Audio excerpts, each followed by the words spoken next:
그리스도 안에서 사랑하는 성도 여러분, 이동훈 목사의 성경의 세계 시간입니다. 우리는 나와 신앙생활하고 있는 나입니다. 신앙생활하고 있는 나와 하나님과의 관계가 어떠한가 하는 것을 신구약 성경에 어떤 양식으로 비유로 나타나고 있는가를 살펴보고자 하는 생각으로 여정을 시작했던 것입니다. 지난 2주 동안에 서론과 또 관련된 것들을 살펴보았고, 오늘은 세 번째 시간으로 아버지와 아들의 관계의 세 번째 시간으로 관계가 주는 의미가 무엇인가를 살펴보고, 다음 시간에는 결국 모든 성경 공부, 성경 묵상, 성경의 가르침의 결론은 적용 아니겠습니까? 그래서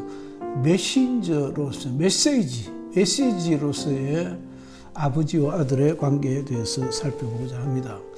제가 먼저 말씀드리고자 하는 것은, 제가 오늘 상복, 까만 양복을 입고 나왔습니다. 어제 저녁에 하늘에서 위대한 별이 하나 떨어졌습니다. 정말 저는 위대한 별이라고 생각합니다. 심우은 김기동 목사님께서 어제 저녁, 자세한 내용은 저도 알지 못합니다만은 수술을 하셨는데, 수술을 하시는 중에도 깨어나지 못하시고 소천을 하셨습니다. 많은 사람이, 온 한국 사회가 그를 욕하고 한국 교회가 그를 버렸을지라도 저는 그분이 정말 큰 별이라고 생각합니다. 한국 교회에 미쳤던 긍정적 역할들은 이루 말로 다 할 수 없습니다. 예수여라고 부르는 것도 어쩜 여의도 순복음교회에서 시작했다기보다는 그가 시작하셨고, 주의 이름으로 더러운 귀신을 쫓고 약한 자와 병든 자를 고치는 신유와 축사의 은사는 당연 그가 보여줬던 것입니다. 그가 펼쳤던 성경의 세계는 어마무시하다고 말할 수 있겠습니다. 정말 그만큼 성경을 알고 종횡무진 달릴 수 있는 주의 종이 또 언제 나타날 수 있을까라고 저는 생각합니다. 저는 그에게 미쳤던 사람들 중에 베스트 오브 베스트, 그에게 미쳤던 사람들 가운데서도 더 미쳤던 사람이었습니다. 그러나 저는 어제 저녁 제 핸드폰에 뜨는 그 내용을, 상을 당하셨다는 내용을 보고 참 어떻게 뭐라고 말할 수가 없었습니다. 사람이 사람을 어떻게 그렇게 좋아하고 존경하고 따르고 사랑할 수가 있었을까요? 저는 정말 그렇게 사랑했다고 생각합니다. 그리고 제가 전했던 지난 몇십 년간의 말씀도 모든 것이 신문교로부터 나왔던 것을 공개적으로 매번 그렇게 밝혔습니다. 그렇게 설교를 듣던 우리 교회 젊은 집사들이 한 번은 공식적으로 목사님, 김기동 목사님 얘기는 이제 좀 덜 했으면 좋겠습니다. 매번 얘기를 하니까 그런 얘기까지 들었습니다. 그럼 그걸 어떻게 내가 사실인 걸 그렇게 대답했던 기억이 납니다. 근데 어제 저녁 그 부고를 접하고는 그는 참 우리를 슬프게 했다, 실망시켰다라는 생각을 떨쳐버릴 수가 없었습니다. 그게 죽음의 결론 같습니다. 의인은 없나니 하나도 없고, 그렇게 위대한 별과 같은 주의 종도 쓰러지고 넘어지고 우리를 실망시키기도 하고 우리의 모든 시각은 예수께로 돌아갈 수 있도록 그렇게 하셨지 않는가 하는 생각이 듭니다. 에베소 6장 1절 2절 말씀을 먼저 좀 참고해 보겠습니다.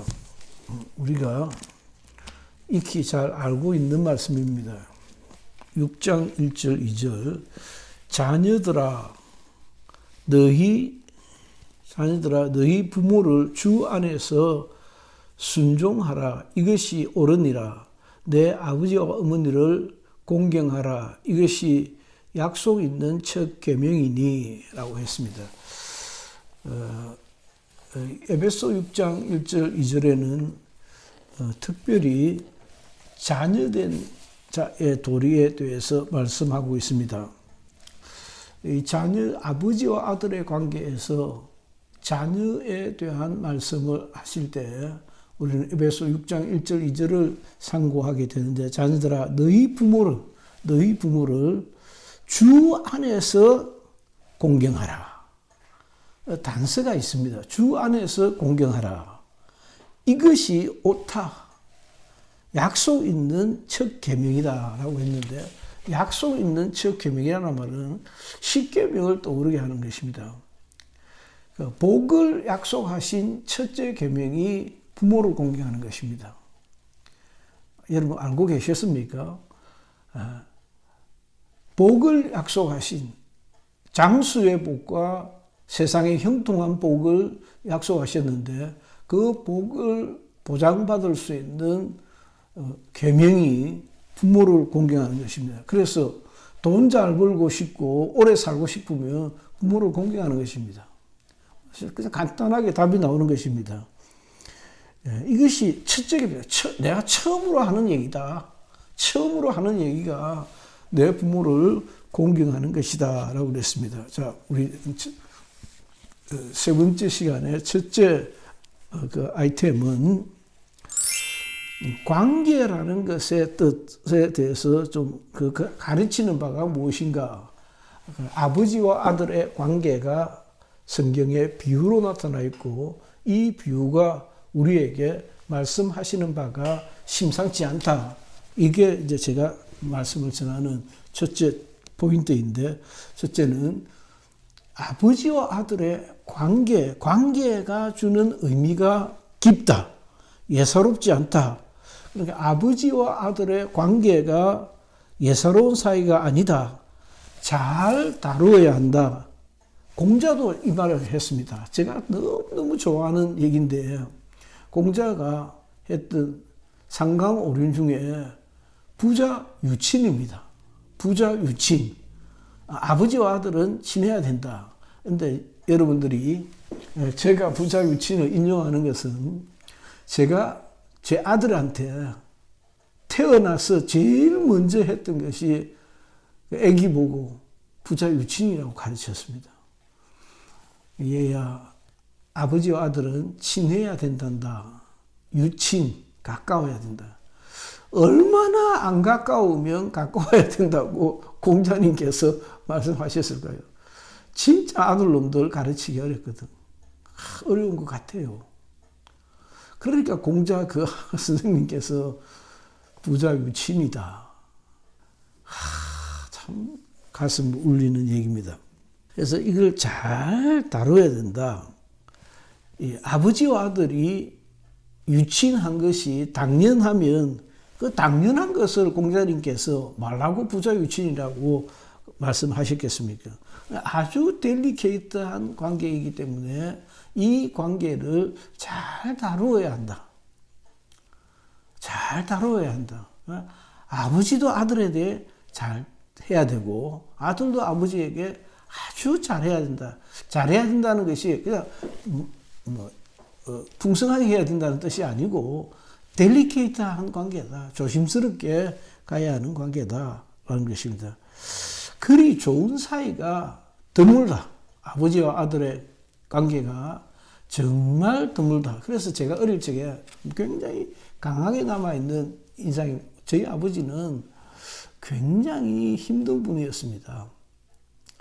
그래서 최근에는 제가 평생 살아오면서 저희 아버지가 참 힘든 분이라는 얘기를 설교 가운데 꽤 자주 했거든요.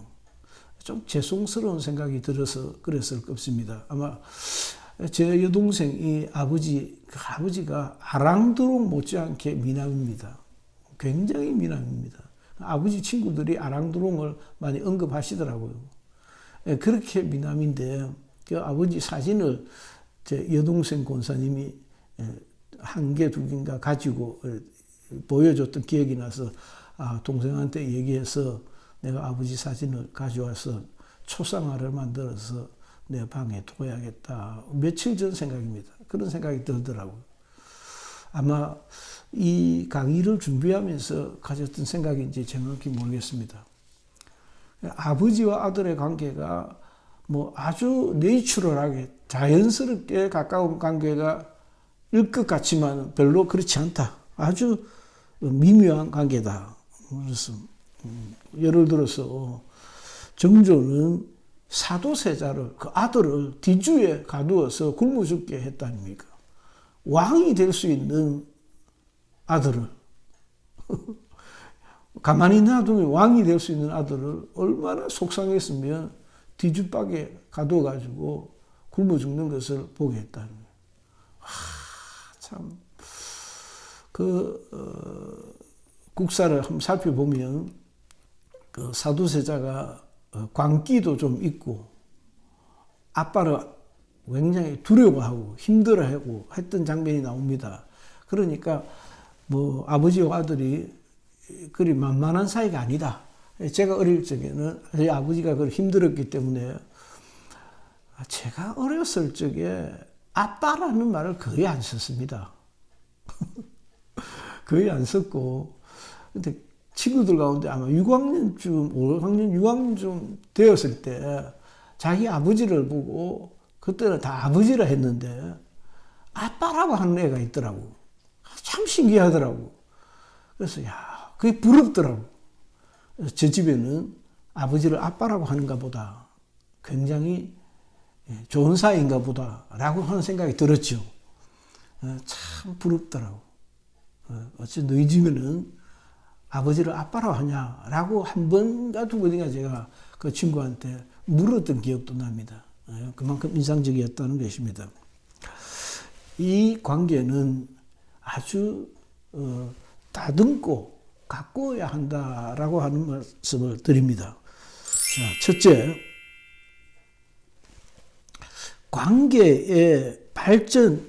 관계가 발전되어져야 관계가 원활해야 한다라는 것입니다. 관계가 발전되고 원활해야 된다. 관계라는 것이 그대로 아버지와 아들의 관계가 고착적으로 머물러 있는 것이 아니고 아버지와 아들의 관계가 더 좋아질 수 있도록 제가 앞서도 말씀드렸지만 굉장히 델리케이트하고 어렵고 까다롭고 좋은 경우가 그렇게 많지 않다. 현실적으로. 그렇다면 좀 더 좋은 관계가 될 수 있도록 아버지는 아버지의 역할을 잘 할 수 있는 아버지의 포지션을 잘 지킬 수 있고 아들은 아들의 포지션을 잘 지킬 수 있는 그런 관계가 되어야 되지 않는가라고 생각이 듭니다. 그래서 두 번째, 우리가 혈관을 생각해 볼 수 있습니다. 혈관을 생각해 보면 혈관은 피가 통하는 길입니다. 그 길이 관계인 것입니다. 근데 혈관이 아주 말랑말랑하고 부드럽고 찌꺼기가 없어야 됩니다. 그래야 소통이 잘 되는 것입니다. 혈관 건강이라는 거죠. 그래서 심장마비라든지 뇌졸중이라든지 이런 것들은 다 혈관병입니다. 혈관이 너무 경직화되어 있고 혈관 속이 그 노폐물로 콜레스테롤로 둘러싸여 있고 그러면 점점점 길이 막히는 거죠. 그래서 아버지와 아들의 그 관계가 마치 혈관과 같아서 피가 잘 소통해야 건강을 유지할 수 있는 것처럼 아버지와 아들의 관계를 불편하게 하는 콜레스테롤이 있지는 않은지 불편하게 하는 어떤 경직성을 가진 요소가 있지 않는지라고 하는 것도 잘 살펴보아야 합니다. 그 소통은 한쪽에 있지 아니하고 상대적인 것임을 암시하고 있습니다. 두 번째, 원활해야 되는데 그 원활에 쌍방이 잘해야 된다. 아버지는 아버지로서의 역할을 잘해. 야 이놈 새끼야 하고 아버지는 아버지로서의 역할을 잘해야 되고 그냥 과음만 지른다고 이제는 되질 않잖아요. 이전 저희 시대만 해도 많이 저희 시대는 저는요 재래식 시장 골목에서 자랐는데 그때만 해도 아버지들은 그렇게 열심히 일을 안 하시더라고요. 아버지들은 술만 먹고 과음만 지르고 엄마들이 밤낮 고생하시고 그렇게 하면 오늘 아버지는 아마 늙어가면 밥도 제대로 못 먹을 겁니다. 그래서 쌍방이 잘해야 된다 하는 점에서 아버지와 아들의 관계는 대단히 상대적이다. 아버지, 아들 각기 한쪽이 있고 관계라는 세 번째 국면이 따로 있다. 아버지가 있고 아들이 있고 첫째, 둘째, 세 번째는 이 첫째, 둘째 속에서 일어나는 어떤 활성 요소에 의해서 관계가 새롭게 형성이 되는 거죠. 관계라는 세 번째 팩트가 있다는 것입니다. 아버지라는 요소가 있고 아들이라는 요소가 있고 아버지와 아들 사이에서 일어나고 있는 관계라고 하는 세 번째 팩트가 있다라고 하는 것입니다. 마치 어머니의 탯줄과 같이 탯줄이 건강해야 건강한 아기를 기대할 수 있는 것처럼 영양을 공급합니다. 어머니가 영양을 공급하면 그 어머니라는 A가 있습니다. 아기라는 B가 있습니다. 아기가 흡수를 합니다. 그런데 어머니와 어머니와 아기를 연결해주는 탯줄이 세 번째 요소입니다. 그게 관계인 것입니다. 그 관계가 원활하다. 탯줄이 건강하다. 관계에 이상이 없다. 탯줄이 아주 좋은 상태가 있다. 말랑말랑하고 영양이 잘 공급될 수 있는 탯줄이 건강해야 된다. 혈관이 건강해야 된다라고 하는 것과 똑같은 비유가 될 수 있겠습니다. 우리가 두 번째에서 이 하나님과의 관계에서 의미가 깊다 하는 것이 굉장히 중요하고 그 관계는 가꾸어야 한다는 것이 또 중요합니다. 큰 두 번째 얘기는 이 관계는 하나님의 주도적인 관계다. 관계가 쌍방이라고 그랬는데 쌍방입니다. 쌍방은 쌍방인데 하나님의 주도적 종주권 계약이라는 말씀을 제가 이따금 여러분에게 드렸는데 종주권 계약은 전쟁에 패한 국가는 전쟁에 승리한 국가에 의해서 전쟁이 끝났습니다. 끝나서 이제 휴전 협정을 하는데 종전 협정을 하니까 이긴 승자와 패자가 마치 같은 계급인 것처럼 그렇게 생각하는데 그렇지 않다는 거죠. 그래서 승리한 국가가 패전한 국가에 대해서 굉장히 아량을 베풉니다. 미국이 독일에, 미국이 일본에 한 그런 관계입니다. 그래서 아주 좋은 관계를 이끌어갈 수 있도록 하는 것처럼 아버지와 아들의 관계는 하나님의 주도적 관계다. 세상 아버지들이 별로 그렇지 않는 것이 굉장히 유감이죠. 따라서 세상 아버지들은 성경을 통해서 비추어지는 하나님의 모습을 보고 좀 배워야 한다. 좀 바꿔야 한다. 하나님은 그 아들을 포기하면서까지 우리를 사랑하셨는데 세상 아버지인 나는 어떤가라고 자신을 돌아보게 됩니다. 두 번째, 하나님의 그 주도적 관계에서 그 관계는 은혜와 사랑으로 가꾸어지는 정원과 같은 관계다. 따라서 하나님께서는 은혜와 사랑을 베풀고 아들은 복종과 사랑과 감사의 모습으로 나타나게 되는, 하나님은 사랑과 은혜를 베풀고 자식은 복종과 감사의 모습으로 나타나는 것입니다. 제가 할아버지가 된 지가 며칠 안 되지 않습니까? 할아버지가 된 지 며칠 안 되는데 이 아이들이 미숙합니다.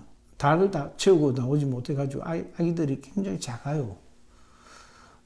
작은 것을 딱 사진만 찍어 보내니까 그 확대를 하면 얼마든지 크게 하니까 큰 아이 같은데 어젠가 사위가 젖을 먹이고 있는 장면이 이제 보내와서 봤는데 볼 수도 없었어요. 어제 이제 나왔으니까 나왔는데 아이고 어떻게 하나 작은지.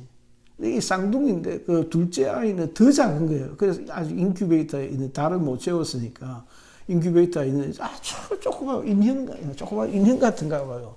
아이고. 그런데 그 쌍둥이들이 한 놈은 쑥쑥이고 쑥쑥크라고 이 가짜 이름을 좀 지어놨는가 봅니다. 태명이라고 그러는데 둘째 놈은 튼튼이라고 그렇게 지어놨는데 이 쑥쑥이와 튼튼이를 아빠하고 딸이 사위가 사진을 보내주는데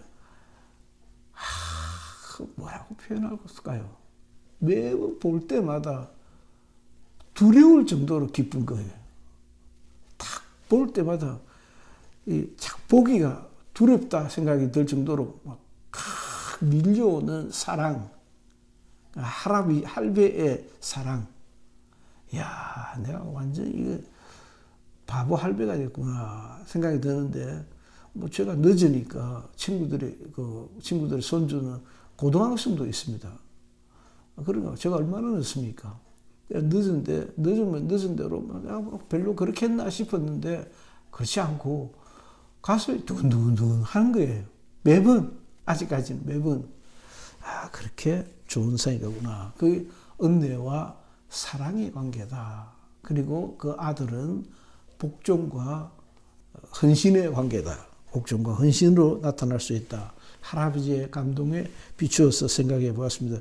세 번째는 마지막으로 이 관계는 성령 하나님이 이끄신다라고 하는 것입니다. 신앙 세계가 가지는 매우 특별한 그런 정서.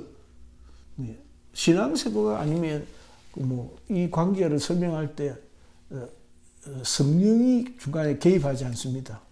그런데 우리의 신앙은 아버지와 아들의 관계는 성령이 개입하셔서 이 관계가 원활할 수 있도록 성령의 개입과 역사가 있어야 아버지와 아들의 관계가 원활할 수 있다. 그게 정당한 것이 우리가 하나님을 섬길 때 성령으로 섬기는 것입니다. 성령으로 해야 하나님을 제대로 바르게 섬길 수 있는, 성령으로 봉사하고 성령으로 섬기는 것이죠. 그래서 누가 봉사하려고 하면 하나님의 공급하시는 힘으로 하는 것 같이 하라 하고 베드로전서 4장 11절에도 그랬습니다. 그러니까 하나님이 개입하셔서 아버지와 아들의 이 관계를 이끌어 가신다라고 하는 것입니다. 그래서 기도하면 우리들은 우리의 하나님과의 관계를 주께 맡기면서 하나님께서 오늘도 우리 주님을 잘 섬길 수 있도록 우리를 인도해 주십시오라고 하듯이 아버지와 아들의 관계도 성령의 조명을 받고 이끌림을 받고 지도와 가르침을 받아야 한다라고 하는 말씀을 드립니다. 이동훈 목사의 성경의 세계 시간이었습니다. 감사합니다.